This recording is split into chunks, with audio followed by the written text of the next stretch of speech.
Kitab Ayub.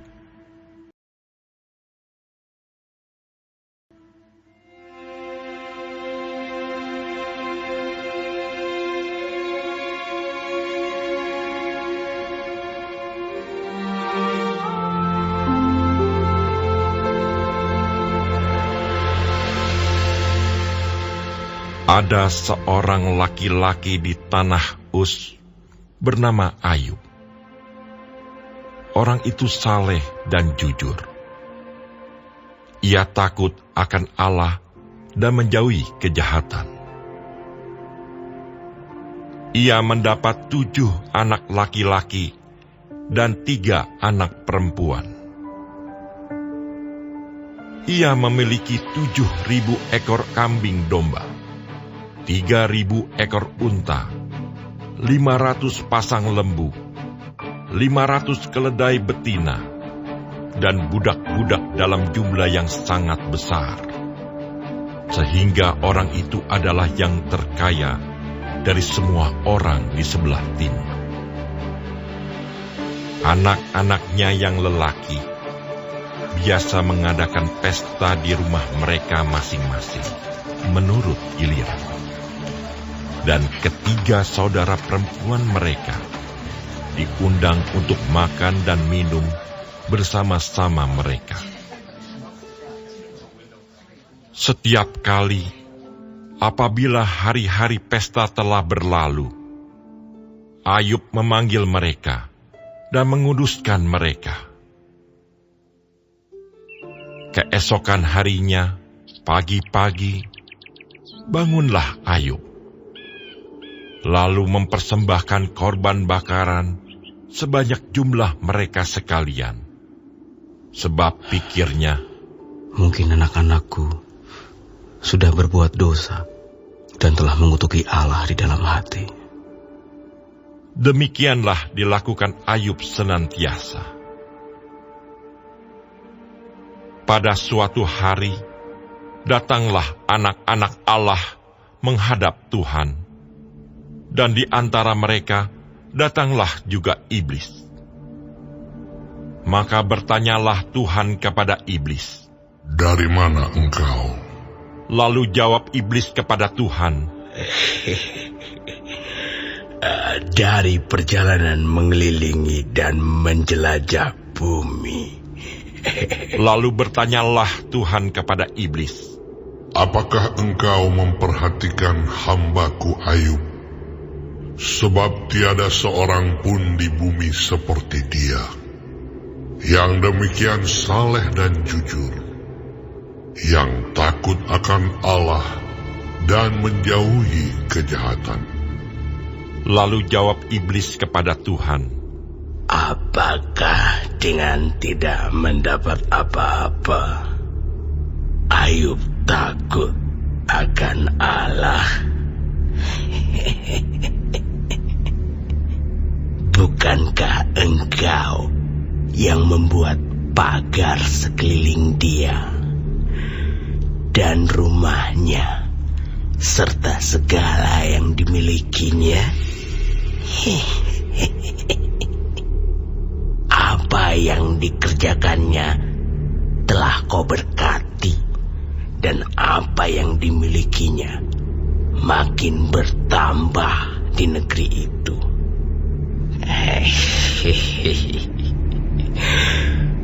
Tetapi ulurkanlah tanganmu dan jamahlah segala yang dipunyainya.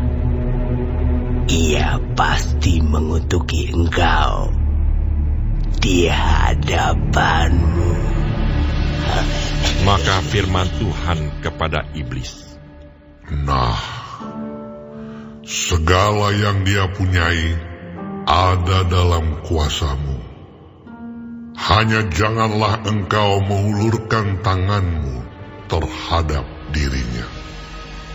Kemudian pergilah iblis dari hadapan Tuhan.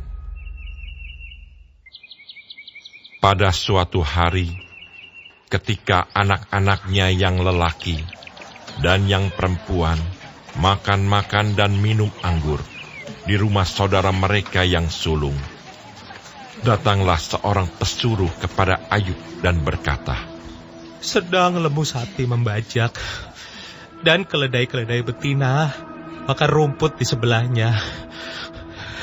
Datanglah orang-orang Sheba menyerang dan merampasnya, serta memukul penjaganya dengan mata pedang. Hanya aku sendiri yang luput, sehingga dapat memberitahukan hal itu kepada Tuhan. Sementara orang itu berbicara, datanglah orang lain dan berkata, api telah menyambar dari langit dan membakar serta memakan habis kambing domba dan penjaga-penjaga. Hanya aku sendiri yang luput, sehingga dapat memberitahukan hal itu kepada Tuhan. Sementara orang itu berbicara, datanglah orang lain dan berkata, orang-orang Kasdim membentuk 3 pasukan, lalu menyerbu unta-unta dan merampasnya serta memukul penjaganya dengan mata pedang. Hanya aku sendiri yang luput, sehingga dapat memberitahukan hal itu kepada Tuhan. Sementara orang itu berbicara, datanglah orang lain dan berkata, anak-anak Tuhan yang lelaki dan yang perempuan sedang makan-makan dan minum anggur di rumah saudara mereka yang sulung. Maka tiba-tiba angin ribut bertiup dari seberang padang gurun.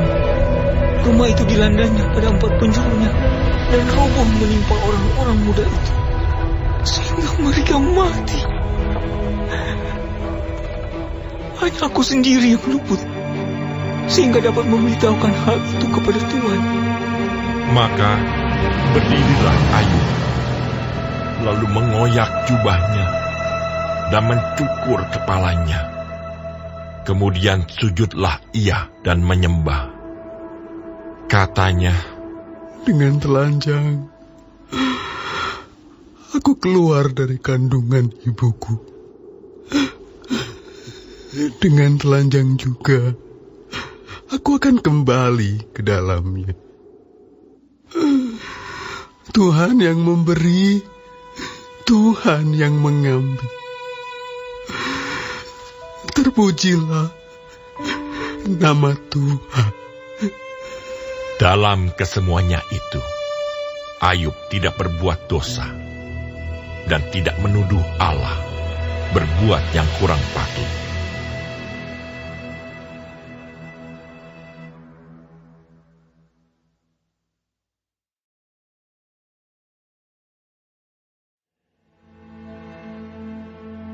Pada suatu hari, datanglah anak-anak Allah menghadap Tuhan. Dan di antara mereka, datang juga iblis untuk menghadap Tuhan. Maka bertanyalah Tuhan kepada iblis, "Dari mana engkau?" Lalu jawab iblis kepada Tuhan, "Dari perjalanan mengelilingi dan menjelajah bumi." Firman Tuhan kepada iblis, "Apakah engkau memperhatikan hambaku Ayub? Sebab tiada seorang pun di bumi seperti dia, yang demikian saleh dan jujur, yang takut akan Allah dan menjauhi kejahatan. Ia tetap tekun dalam kesalehannya, meskipun engkau telah membujuk aku melawan dia, untuk mencelakakannya tanpa alasan." Lalu jawab iblis kepada Tuhan, "Kulit ganti kulit. Orang akan memberikan segala yang dipunyainya ganti nyawanya. Tetapi ulurkanlah tanganmu dan jamahlah tulang dan dagingnya.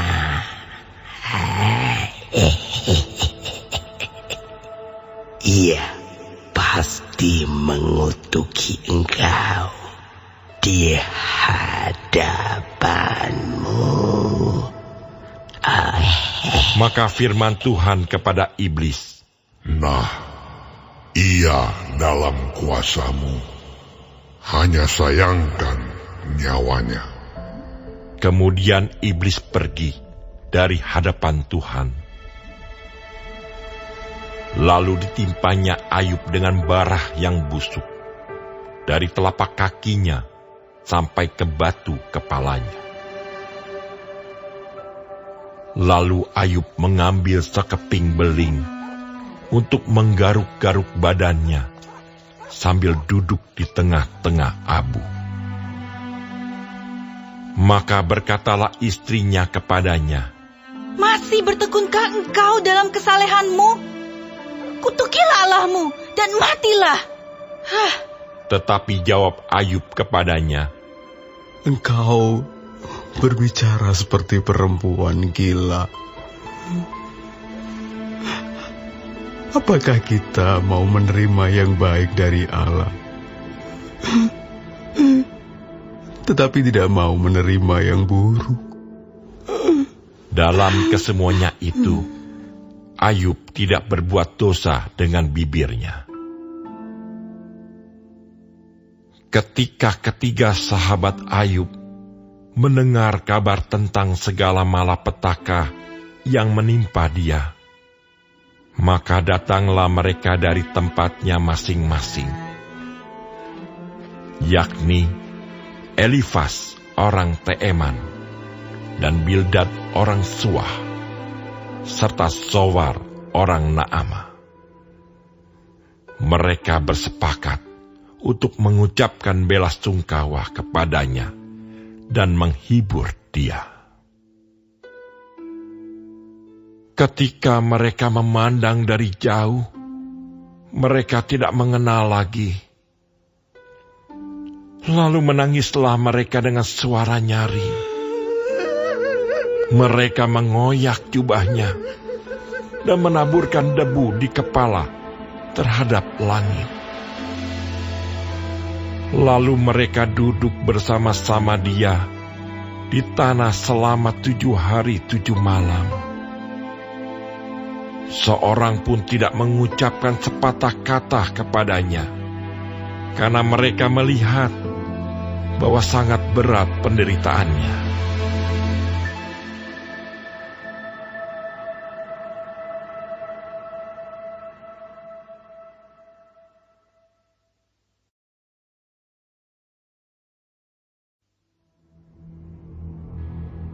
Sesudah itu, Ayub membuka mulutnya dan mengutuki hari kelahirannya. Maka berbicaralah Ayub, Biarlah hilang lenyap hari kelahiranku, dan malam yang mengatakan seorang anak laki-laki telah ada dalam kandungan. Biarlah hari itu menjadi kegelapan. Janganlah kiranya Allah yang di atas menghiraukannya, dan janganlah cahaya terang menyinarinya. Biarlah kegelapan dan kekelaman menuntut hari itu. Awan gemawan menudunginya, dan gerhana matahari mengejutkannya. Malam itu, biarlah dia dicekam oleh kegelapan. Janganlah ia bersukaria pada hari-hari dalam setahun.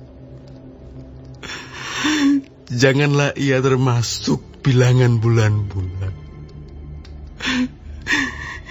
Ya, biarlah pada malam itu tidak ada yang melahirkan dan tidak terdengar suara kegirangan. Biarlah ia disumpahi oleh para pengutuk hari, oleh mereka yang pandai membangkitkan marah Lewiatan. Biarlah bintang-bintang senja menjadi gelap. Biarlah ia menantikan terang yang tak kunjung datang.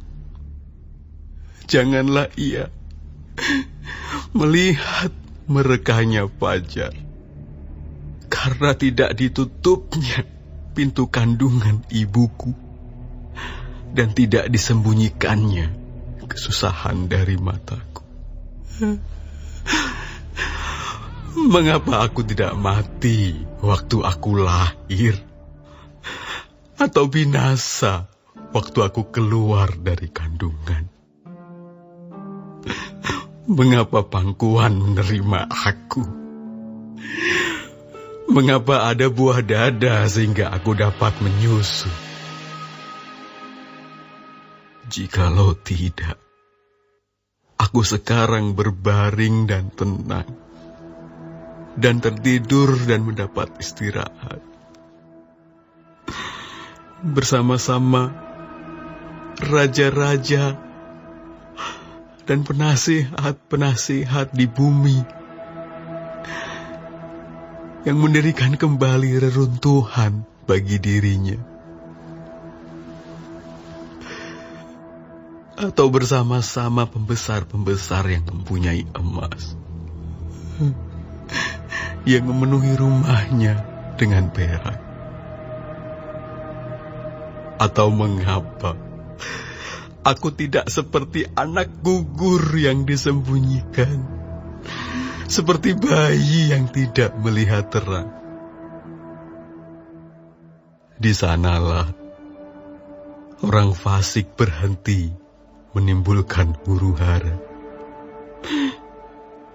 Di sanalah mereka yang kehabisan tenaga mendapat istirahat, dan para tawanan bersama-sama menjadi tenang. Mereka tidak lagi mendengar suara pengerah. Di sana orang kecil dan orang besar sama, dan budak bebas daripada tuannya. Mengapa terang diberikan kepada yang bersusah-susah, dan hidup kepada yang pedih hati, yang menantikan maut yang tak kunjung tiba, yang mengejarnya lebih daripada menggali harta terpendam, yang bersukaria dan bersorak-sorai dan senang bila mereka menemukan kubur, kepada orang laki-laki yang jalannya tersembunyi, yang dikepung Allah.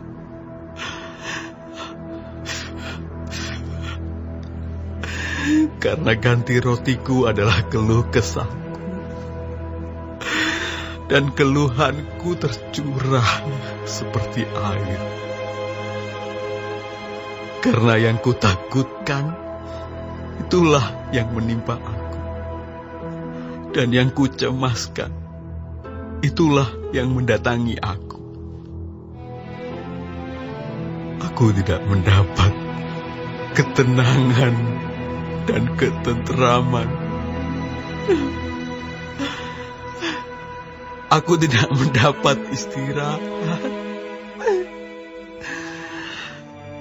Tetapi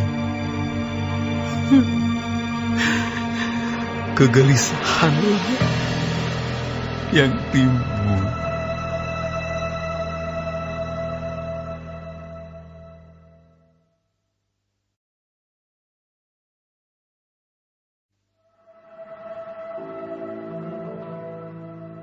Maka berbicaralah Elifas orang Teeman. Kesalkah engkau bila orang mencoba berbicara kepadamu? Tetapi siapakah dapat tetap menutup mulutnya?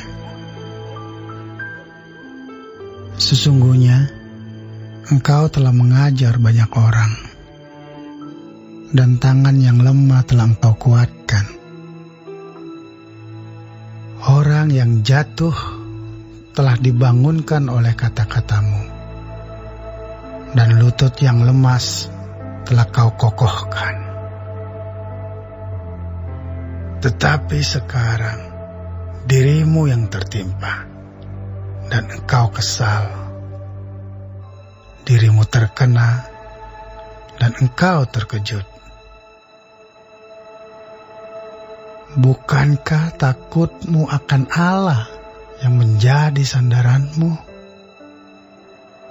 dan kesalehan hidupmu menjadi pengharapanmu? Camkanlah ini.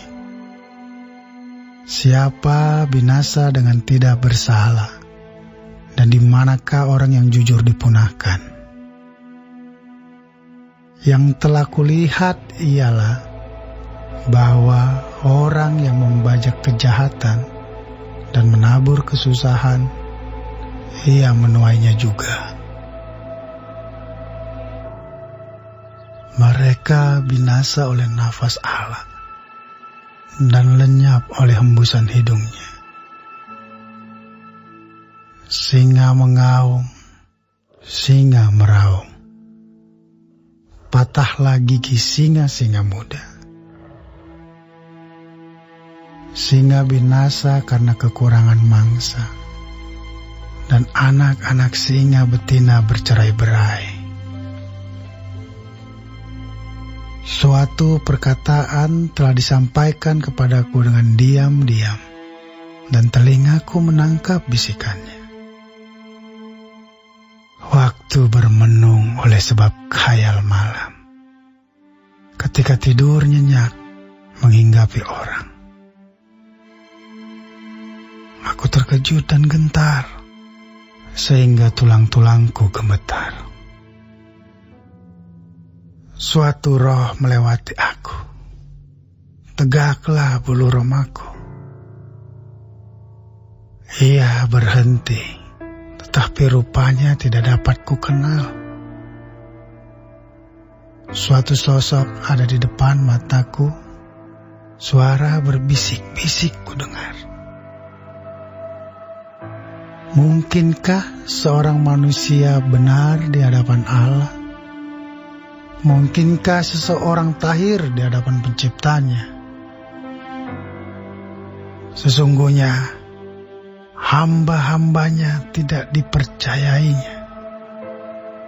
Malaikat-malaikatnya pun didapatinya tersesat. Lebih-lebih lagi mereka yang diam dalam pondok tanah liat, yang dasarnya dalam debu, yang mati terpijat seperti gegat. Di antara pagi dan petang, mereka dihancurkan, dan tanpa dihiraukan, mereka binasa untuk selama-lamanya. Bukankah kemah mereka dicabut?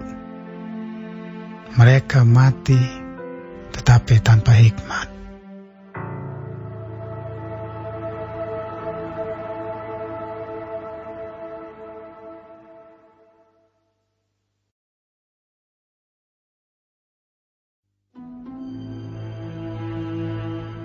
Berserulah, adakah orang yang menjawab engkau?